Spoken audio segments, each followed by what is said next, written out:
प्यारे साथियों, नमस्कार, आदाब, शुक्रिया। मैं हूं प्रेमदास वसु सुरेखा, महान सुरेखा हिंदी धाम पर आप सभी का वशुमय स्वागत करता हूं। प्यारे साथियों, आज मैं आप लोगों के लिए लेकर आया हूं मुंशी प्रेमचंद की कहानी फूस की रात। कौन सी लेकर आया हूं? फूस की रात, जो कि मुंशी प्रेमचंद ने 1930 के आसपास लिखी। कब लिखी? 1930। यह कहानी फूस की रात उस शीत ऋतु का वर्णन करता है जिस पर आक्षेप करके मुंशी प्रेमचंद जी ने किसान जीवन की उस दशा को उजागर किया है जो मानवीय मूल्यों और मानवीय सरोकारों को जन जन तक किस प्रकार प्रसारित किया जाए। मुंशी प्रेमचंद जी इस कहानी के माध्यम से हमें यह बताने का प्रयास करता है कि किसान का शत्रु साहूकार ही नहीं होता, बल्कि किसान का शत्रु प्रकृति भी होती है। और इसी के माध्यम से इस कहानी का प्रारंभ होता है। एक हल्कू है जो भारी शरीर का है, सिर्फ उसका नाम हल्कू है। दूसरा है सहना, जो कि एक साहूकार है।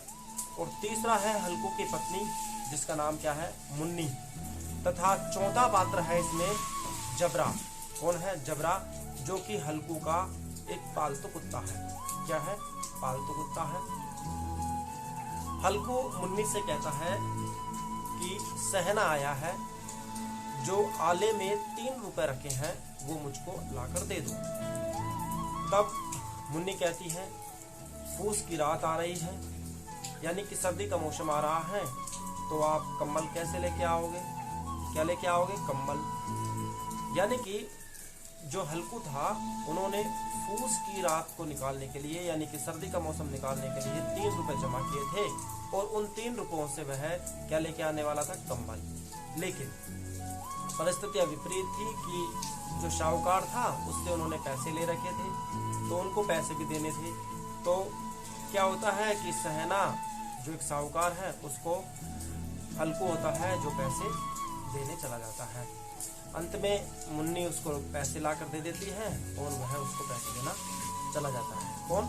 हल्कू। उसके बाद दूसरा भाग प्रारंभ होता है।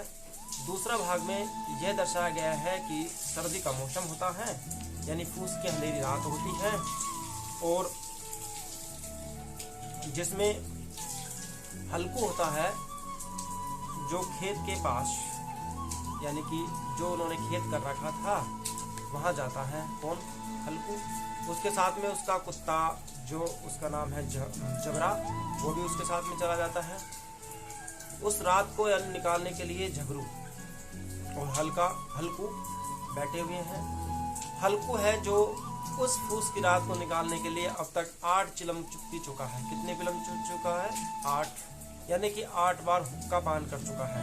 लेकिन उसकी जो ठंड है वो कम नहीं हो रही है, और उसी को वह कम करने के लिए ऐसा उपाय करता है। कौन? हल्कू। उसके बाद में फिर भी उसकी ठंड कम नहीं होती है।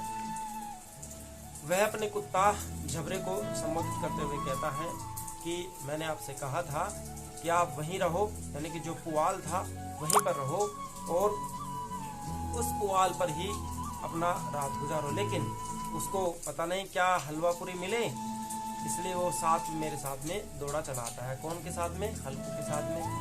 फिर भी धीरे धीरे ठंड बढ़ती जाती है। हल्कू परेशान होता है, उसकी ठंड कम नहीं हो रही है। अंत में वह क्या सोचता है कि एक बरगद का पेड़ होता है,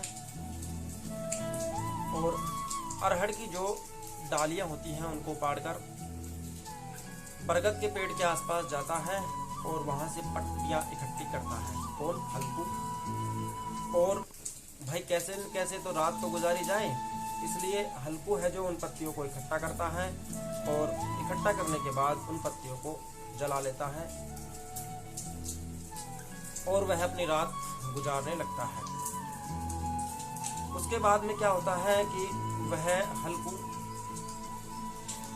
जब अपना समय गुजार रहा होता है, तो जो उन्होंने खेत कर रखा था वहां पर जो उसका कुत्ता था झबरा, वो चला जाता है और भौं भौं भौं करता रहता है। क्यों? क्योंकि वहां पर नील गाय आ चुकी थी। कौन आ चुकी थी? नील गाय आ चुकी थी। लेकिन जो हल्कू होता है उसे सर्द बहुत परेशान कर रही थी, यानी उसे बहुत सर्दी लग रही थी। लेकिन वह उसी के पास बैठा रहता है। किसके पास? आग के पास।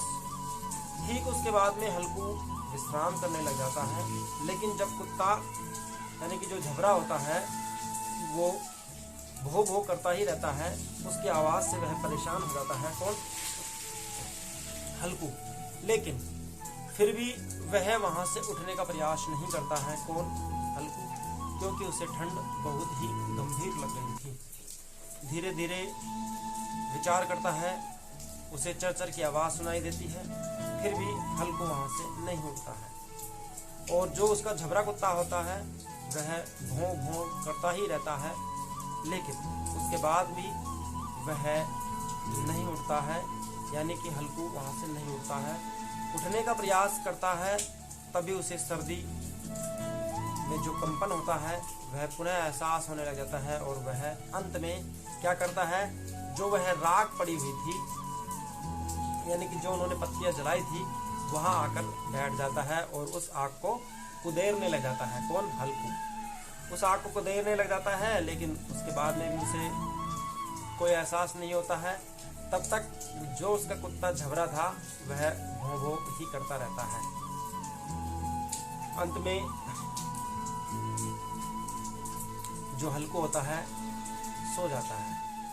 तब तक जो नील गायों का झुंड था उसकी पूरी फसल को चट कर जाती है, यानी खत्म कर देती है, सबको खा जाती है। सुबह होता है तो मुन्नी आती है और हल्कू को जगाती है और कहती है कि अब तक सोते ही रहोगे? आपने देखा नहीं कि जो आपने खेत कर रखे थे, जो अपने खेत कर रखे थे, उनको नील गायों का झुंड चर गया है, यानी कि हमारी जो फसल थी वो चौपट हो गई है। क्या हो गई है? चौपट हो गई है।